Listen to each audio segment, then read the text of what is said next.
പ്രവൃത്തിയിൽ നിന്നാണ് നമ്മൾ ബ്രാഹ്മണരാകുന്നത്, ശൂദ്രരാകുന്നത്. ശൂദ്രരായിരുന്നു, അതിൽ നിന്ന് നമ്മൾ എപ്പോഴും ശൂദ്രൻ എന്ന് പറയാൻ പാടുന്നൊക്കെ പറയും, അതിരുന്നോട്ടെ. പക്ഷെ എന്താ പറയാ പിന്നെ, ഇപ്പൊ മഹാത്മാക്കള് എഴുതി വെച്ച കാര്യത്തെ മാറ്റാൻ നമ്മൾ ശ്രമിച്ചാലൊന്നും പുതിയ വാക്കൊന്നും കിട്ടില്ല. ഒരു സന്തോഷിപ്പിക്കാൻ വേണ്ടി ഒരു പുതിയ വാക്ക് കണ്ടുപിടിക്കാനും നോക്കില്ല.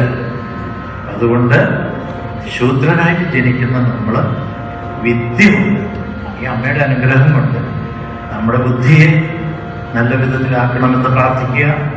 കണ്ണുകൊണ്ട് കാണുന്നത് നന്നായിട്ട് കേൾക്കാൻ ഇടയാവണമെന്ന് പ്രാർത്ഥിക്കുക. മൂക്കുകൊണ്ട് ശ്വസിക്കുന്നത് ശുദ്ധമായ വായു, അതിനെന്ത് ചെയ്യണം? നമ്മൾ ലോകത്ത് നമ്മളാൽ അശുദ്ധമായ വസ്തുക്കളെ പുറത്ത് ഇട്ട് നശിപ്പിക്കരുത്. അതും നമ്മൾ പഠിക്കണം, അല്ലേ? ഇന്നിപ്പോൾ അതല്ലല്ലോ, നമ്മുടെ കാര്യം കഴിഞ്ഞ് കഴിഞ്ഞാൽ അതെല്ലാം അവിടെ വലിച്ചെറിയുക, അത് ചെയ്യരുത്. അത് കഴിഞ്ഞ് വാക്ക്, നല്ല വാക്കുകൾ നമ്മൾ പറയാം.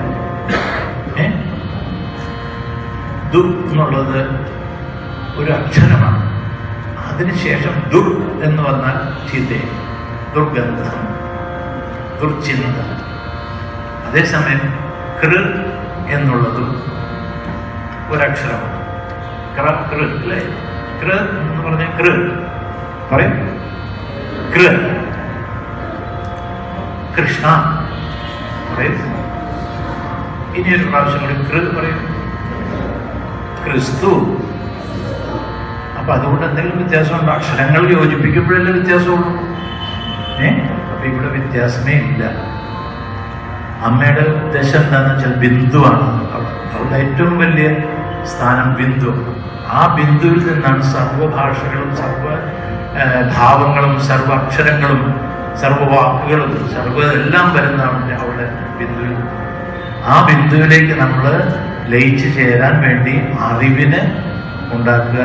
അതിൻ്റെ ഒരു തുടക്ക ദിവസമായിട്ട് അമ്മയുടെ അനുഗ്രഹം എല്ലാവർക്കും ഉണ്ടാവണം. സമാധാനമായിട്ടിരിക്കണം.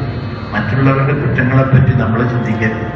നമ്മളുടെ കുറവുകൾ എന്ത്, അതായിരിക്കണം നമ്മൾ നിവർത്തിക്കേണ്ടത്.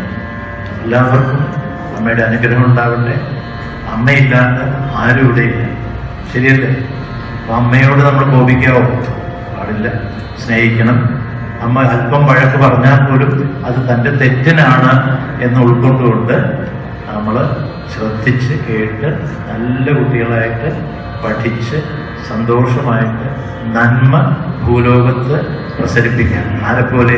പുഷ്പങ്ങളെപ്പോലെ, നല്ല ഫലങ്ങളെപ്പോലെ, വൃക്ഷങ്ങളെപ്പോലെ. നോക്കൂ, അവയെല്ലാം നല്ലത് ചെയ്യുന്നുണ്ട്. നാമാണ് മനുഷ്യൻ എന്ന് പറയുന്ന വലിയ വിദഗ്ധശാലികളാണ് ഈ ദുഷ്ടപ്രവൃത്തികളൊക്കെ ചെയ്തു തീർക്കുന്നതെന്ന് നമുക്കറിയാം.